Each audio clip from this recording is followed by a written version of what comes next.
سر پھر انہوں نے ایک خاص جو اہم پوائنٹ جس کو بار بار وہ کہتے رہے کہ زاہد چودھری صاحب جو ہے وہ ایک چیز کو بار بار یہ کہتے ہیں کہ جناب کانگریس جو ہے وہ انگریز اور کانگریس مل کے کام کر رہے تھے پارٹیشن پہ، اور یہ اس کے خلاف وہ کہتے ہیں کہ نہیں، جناح اور انگریز جو ہے وہ مل کے کام کر رہے تھے. And the British were hand in glove after the Second World War. میں نے بار بار بتایا بھی. انہوں نے کہا کہ ورلڈ وار 2 سے پہلے اور ورلڈ وار 2 کے بعد، خاص طور پر ورلڈ وار 2 کے درمیان بھی جو ہے وہ قائد اعظم جو ہے وہ ورلڈ وار 2 کے لیے فوجی اکٹھے کر رہے تھے، بھرتی کروا رہے تھے انگریز کی فوج میں، جبکہ کانگریس جو ہے وہ تو ان کے خلاف ہو گئی تھی، انہوں نے تعاون کرنے سے انکار کر دیا تھا. وہ کہتے ہیں کہ تو یہ جو زاہد چودھری صاحب نے ایک تھیسس دیا ہے کہ مسلم لیگ یا جناح جو ہے وہ انگریز کے ساتھ مل کے کام نہیں کر رہے تھے بلکہ کانگریس مل کے کام کر رہی تھی، تو یہ اس تھیسس کو سر کیسے کاؤنٹر کریں گے آپ؟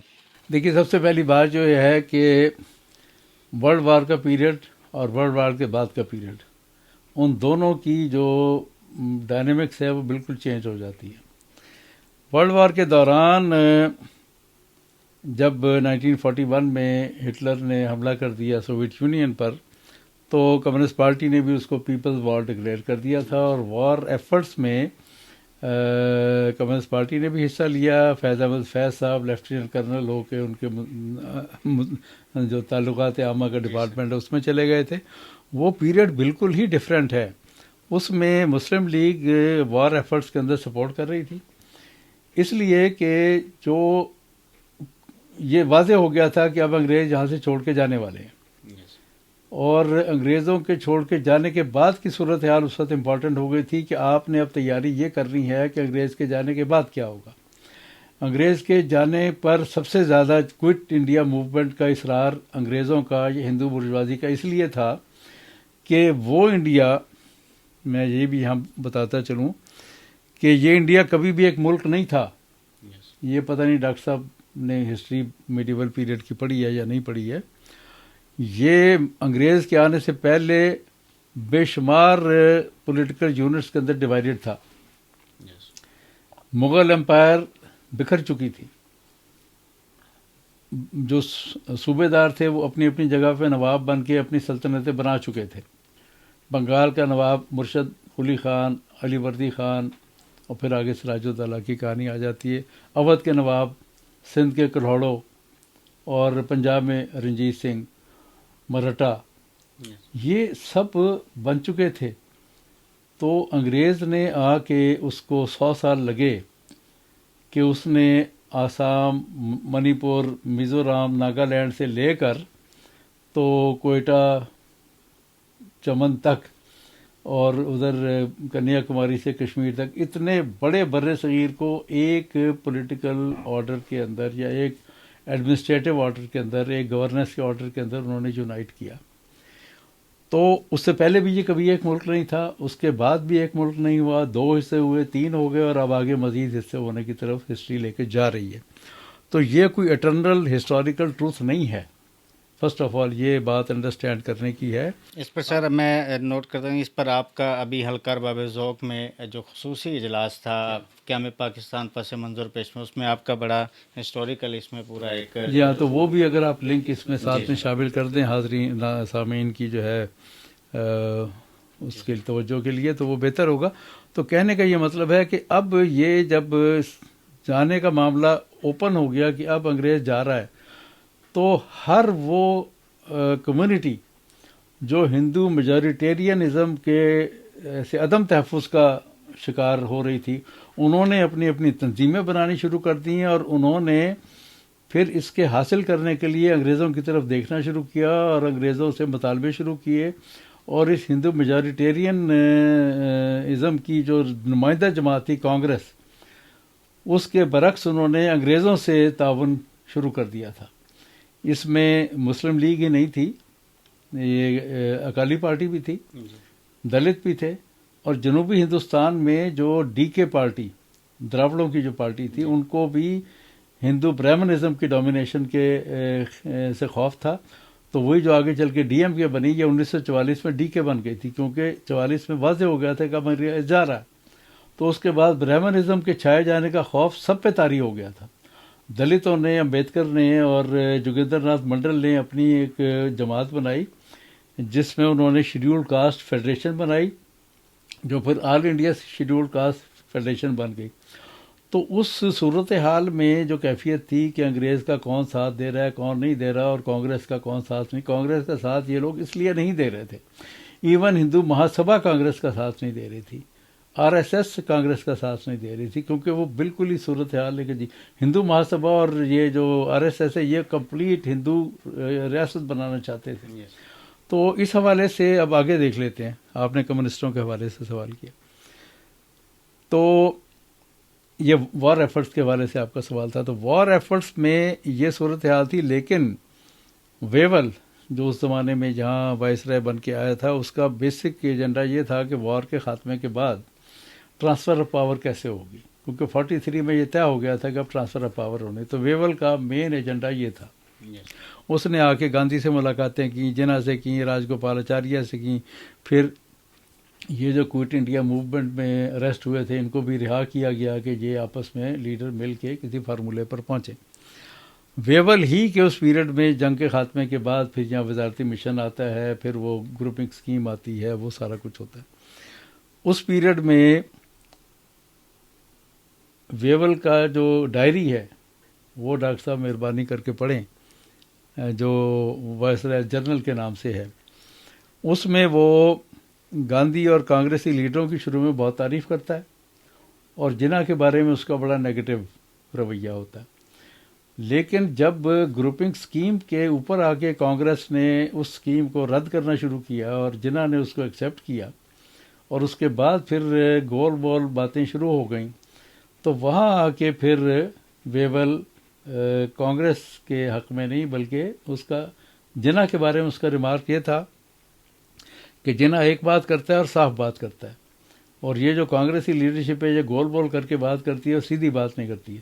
میں فوجی آدمی ہوں، میں خود بھی سیدھی بات کرتا ہوں اور سیدھی بات کرنے والے کو پسند۔ یہ اس کے آخری جو ڈائری کے الفاظ ہیں وہ ہیں، جس کے بعد پھر جب اس کے اور کانگریس کے درمیان اختلاف شروع ہوتا ہے تو کانگریس کی شکایت پر اس کو ڈسمس کر دیا جاتا ہے دسمبر 46 کے اندر، اور پھر کانگریس ہی کی فرمائش پہ یہاں ماؤنٹ بیٹن کو لایا جاتا ہے، اور ماؤنٹ بیٹن اور کانگریسی لیڈرشپ اور اسپیشلی نہرو اور ماؤنٹ بیٹن کے درمیان ریلیشن شپس کے بارے میں بہت کچھ لکھا گیا ہے، اس میں لیڈی ماؤنٹ بیٹن کا بھی ذکر آتا ہے، میں اس تفصیل میں نہیں جاتا۔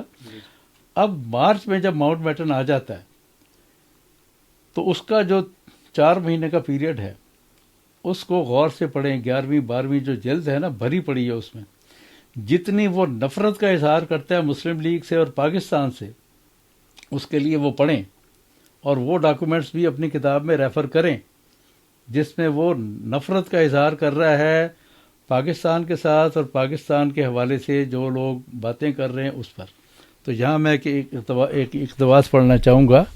اس نے آ کے سب لیڈروں سے ملاقاتیں شروع کر دی تھیں، تو جناح اور ماؤنٹ بیٹن کی جو ملاقاتیں ہیں اس کی تفصیلات جو ہیں وہ دی گئی ہیں، تو اس میں وہ بار بار ماؤنٹ بیٹن جو ہے وہ ہندوستان کو متحد رکھنے کی بات کر رہا ہے۔ 6 ملاقاتیں ہوئیں ان کی، جس میں وہ ان کو اکٹھا ایک رکھنے کی بات کر رہا ہے، اور جناح جو ہیں وہ یہ کہہ رہے ہیں کہ ایک رہنے کی شکل کے اندر جو مسائل پیدا ہوں گے وہ آپ اس کا اندازہ کریں اور اس کو تقسیم کرنا ضروری ہے۔ اس سارے کے جو اس ہر میٹنگ کے منٹس اس نے اس کے اندر ہیں ٹرانسفر آف پاور میں۔ تو میں صرف ایک جو چوتھی ملاقات ہے اس کے آخر پہ وہ جو اپنے لکھتا ہے، اپنے اور جناح کے مابین مکالمے کا خلاصہ تحریر کرنے کے بعد ماؤنٹ بیٹن جناح کے بارے میں لکھتا ہے، کوٹ، کہ مجھے خدشہ ہے کہ میں نے بڑی میاں کو بالکل پاگل کر ڈالا۔ وہ جس جانب بھی اپنی دلیل کو لے کر جاتے تھے میں ان کا وہاں تک پیچھا کرتا تھا کہ وہاں سے آگے وہ خود اسے لے جانے کے خواہاں نہیں ہوتے تھے۔ اور یہ جتنی بھی 6 ملاقاتیں ہیں اس میں مسلسل ماؤنٹ بیٹن کا زور ہے کہ متحدہ رکھا جائے، اور جناح کے آرگومنٹس یہ ہیں کہ متحدہ رکھنے سے کمرل مسئلہ حل نہیں ہوگا، بلکہ اس کے مسائل ہوں گے. اب ایک لیاقت علی خان کے ساتھ ملاقات ہے ماؤنٹ بیٹن کی. اس میں اس نے پاکستان اور تقسیم ہند کے حوالے سے جو انتہائی احانت آمیز رویہ اختیار کیا ہے، ڈاکٹر صاحب اس کو بھی ذرا پڑھ لیجئے گا. یہ 19 اپریل کو ماؤنٹ بیٹن کی ملاقات ہے لیاقت علی خان کے ساتھ، جس میں اس کی ساری تفصیل میں یہاں نہیں جا سکتا. اس ساری ملاقات میں اس نے بہت حد تک لیاقت علی خان کو قائل کر لیا کہ تقسیم کے بجائے متحدہ ہندوستان کے زیادہ حق میں باتیں جاتی ہیں، اور لیاقت علی خان بہت حد تک اس منٹ سے پتہ چلتا ہے کہ کنونس بھی ہو گیا، اور اس نے بہت سارے اکنامکس اور بہت سارے فیکٹس دیے کہ اس طرح سے پاکستان کی تو اکانومی نہیں ہوگی وغیرہ وغیرہ. تو لیاقت علی خان نے یہ بھی کہا کہ اچھا اگر آپ یہ سارے فیکٹس جناح صاحب کے سامنے رکھیں تو ہو سکتا ہے کہ وہ تقسیم سے ہٹ کے متحدہ ہندوستان کے رہنے کے حق میں آ جائیں. تو میں صرف اس کا جو آخری اس پوری ملاقات کے منٹس اس نے لکھے ہیں ماؤنٹ بیٹن نے، آخر میں اس نے لکھا ہے کہ کوٹ، میرا تاثر یہ ہے کہ لیاقت علی خان اس پاگل پاکستان سے زیادہ معقول حل کی تلاش میں میری امداد کرنے کا ارادہ رکھتا تھا.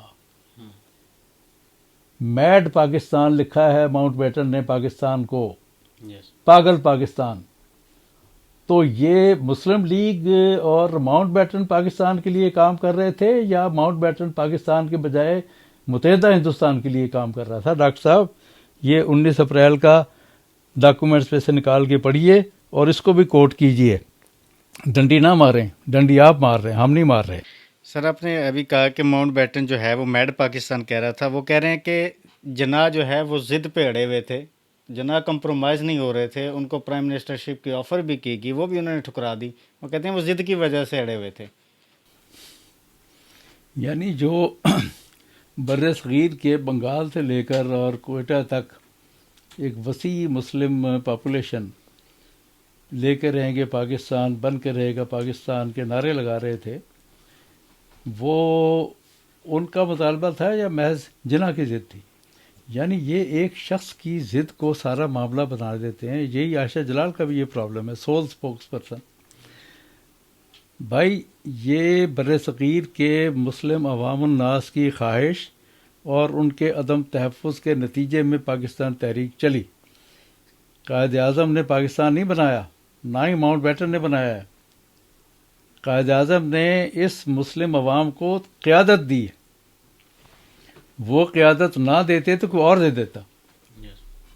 اب یہ جو بات کر رہے ہیں پرائم منسٹر والی، Jinnah was very clever in these things, کہ یہ اس ٹریپ میں لا کے آج مجھے وزیر اعظم بنائیں گے، کل مجھے فارغ کر دیں گے.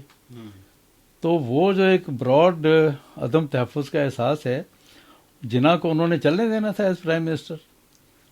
یعنی وہاں تو جو صورتحال بن چکی تھی اس کے اندر تو اس نے ماؤنٹ بیٹن کا گورنر جنرل تک بننا ایکسیپٹ نہیں کیا، اس لیے کہ ماؤنٹ بیٹن کا آپ نے دیکھا ہے جو احانت آمیز رویہ پاکستان کے ساتھ تھا. اس وجہ سے پھر جناح کو یہ فیصلہ کرنا پڑا کہ اگر یہ بنے گا گورنر جنرل دونوں حصوں کا تو یہ ہمارے ساتھ کیا کرے گا. تو جناح کو قطعاً نہ وزارت عظمیٰ کا لالچ تھا، اور انہیں پتہ تھا کہ وزیر اعظم کا عہدہ دینے کے بعد یہ کیا کریں گے. ایک بات. دوسری بات یہ ہے کہ جن دوسرے لوگوں سے انہوں نے وعدے کیے ان کے ساتھ انہوں نے کیا کیا. شیخ عبداللہ کے ساتھ وعدہ کیا کہ کشمیر کو اسپیشل سٹیٹس دیا جائے گا، اس کو انہوں نے جیل میں ڈالا. اکالی پارٹی کے ساتھ وعدہ کیا کہ آپ کو خالصتان کا صوبہ دیا جائے گا، ان کے ساتھ کیا کیا. وہ اپنا جو اکالی لیڈر تھے ماسٹر تارا سنگھ، انہوں نے ہر روز مرن برت رکھا ہوتا تھا اور وہ خالصتان صوبے کا مطالبہ کرتے کرتے دنیا سے چلے گئے. اسی طرح سے امبیڈکر کے ساتھ انہوں نے وعدہ کیا کہ آپ کو ہم، امبیڈکر نے تو اپنا انگریزوں سے کہا کہ آپ جو آئینی حل دے رہے ہیں اس میں دلتوں کے لیے علیحدہ سے اسٹیٹس رکھیں. اس پہ گاندھی نے مرن برت رکھ لیا. اور وعدہ کیا کہ ہم آپ کو ہریجن کہیں گے اب، اور اس طرح کے الفاظ کا چکر چلا کے ان کو انہوں نے اپنے ساتھ شامل کر لیا کہ آپ ہماری کانگریس کے ساتھ سپورٹ کریں. ان کی اپنی پارٹی تھی، he was never member of Congress. تو اس کے اوپر جو بنگال چیپٹر تھا یہ شیڈیول کاسٹ فیڈریشن کا، جوگیندر ناتھ منڈل، اس سے الگ ہو گئے اور وہ مسلم لیگ کے ساتھ ہو گئے کہ ہمیں سیپریشن چاہیے، بنگال کی سیپریشن چاہیے، ہم ان کے چکر میں نہیں آتے. امبیدکر آ گئے، ان کو انہوں نے لاء منسٹر تو بنا دیا، لیکن جو انہوں نے کانسٹیٹیوشن بنایا اس میں جو باتیں انہوں نے شیڈیول کاسٹ کے لیے، دلتس کے لیے رکھی تھیں، 1 سال کے بعد ہی ان کو اندازہ ہو گیا کہ ان کے ساتھ فراڈ کیا گیا. انہوں نے استعفیٰ دیا. صرف استعفیٰ نہیں دیا، ہندوازم بھی چھوڑا. اپنے سینکڑوں ساتھیوں سمیت انہوں نے جلسہ کیا جس میں انہوں نے ہندوازم چھوڑ کے بدھزم اختیار کیا. یہ انہوں نے کیا ان لوگوں کے ساتھ جن سے وعدے کیے گئے تھے. تو جناح کو تو سمجھ آ گئی تھی کہ یہ کس طرف لے کے جا رہے ہیں. تو that's why he didn't accept that prime ministership. Sir وہ آرگیومنٹ کو اسٹرانگ کرنے کے لیے کہتے ہیں کہ کانگریس کی لیڈرشپ جو ہے وہ تو جیلیں کاٹ رہی تھی، جبکہ جناح جو ہے ایک دن کے لیے جیل نہیں گئے اور مسلم لیگ کی لیڈرشپ جیل میں نہیں گئی. جیل میں جانا ہی اگر کرائیٹیریا ہے، بات پہلے اس کو سمجھنے کی کوشش کریں. کانگریس کے آبجیکٹیوز کیا تھے؟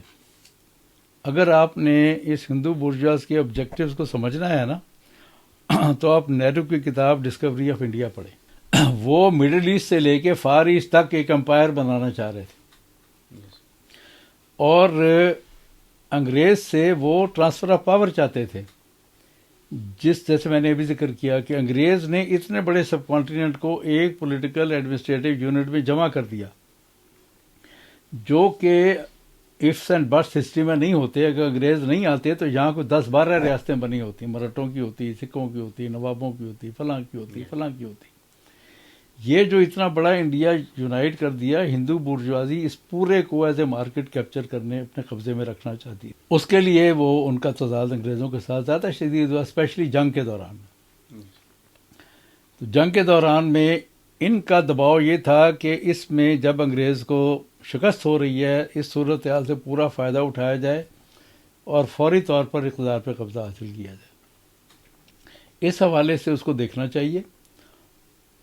جیل میں جانا نہ جانا وہ کرائیٹیریا نہیں ہے. اس کو اس کانٹیکسٹ میں دیکھنا چاہیے کہ بر صغیر کے جو مسلم اکثریتی صوبوں کے اور خاص طور سے جو باقی مسلمان تھے، ان کی بنیادی ڈیمانڈ اس وقت